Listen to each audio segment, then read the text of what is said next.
Mahilig ba kayong magmano sa nanay at tatay o di kaya sa mga nakakatandang mga kamag-anak ninyo? O di kaya ay mahilig magmano sa inyo ang inyong mga apo, ang inyong mga kamag-anak na mga bata? Ngunit alam niyo po ba na mayroong tama at maling pagmamano sa Islam, na kung saan ang maling pagmamano sa Islam ay maaaring humantong sa sukdulan na ikaw ay magtambal o makagawa ng shirk sa iyong kinikilalang Diyos. Kaya naman tara't sama-sama nating alamin kung ano ang tama at maling pagmamano ng Islam.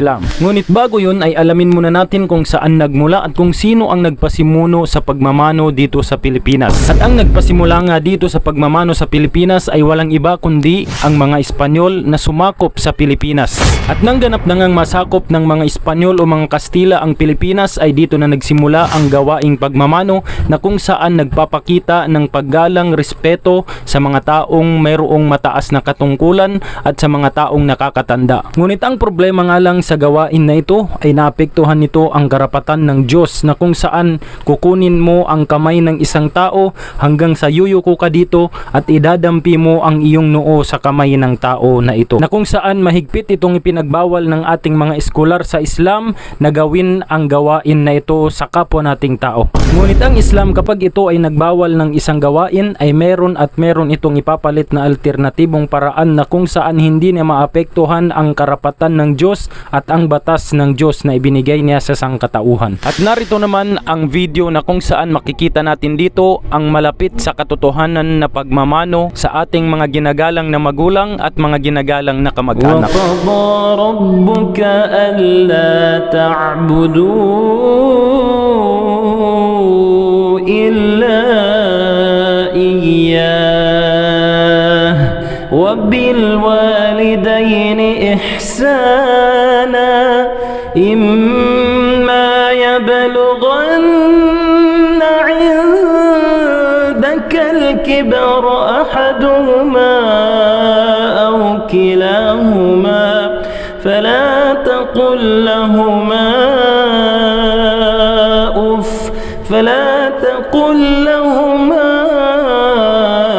أُفٍّ ولا تنهرهما وقل لهما قولا كريما.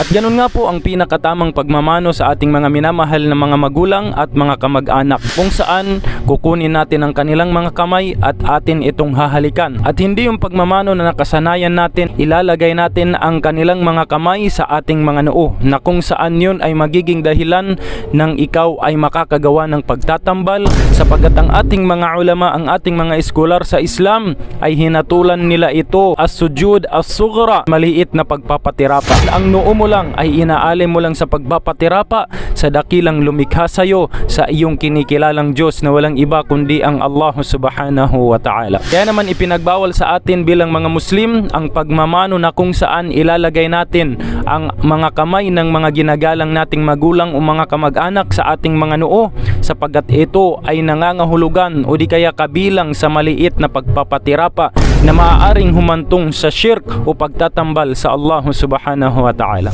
Ganun pa man, sa nakita nating video kung paano magmano ng tama, ay mayroon pa ring mga ulama katulad ni Imam Malik na kung saan hindi siya sang-ayon sa paghalik ng mga kamay, sapagkat maaari itong humantong sa pang-aabuso hanggang sa dumating sa sukdulan na kung saan magiging kaugalian na ng mga tao ito.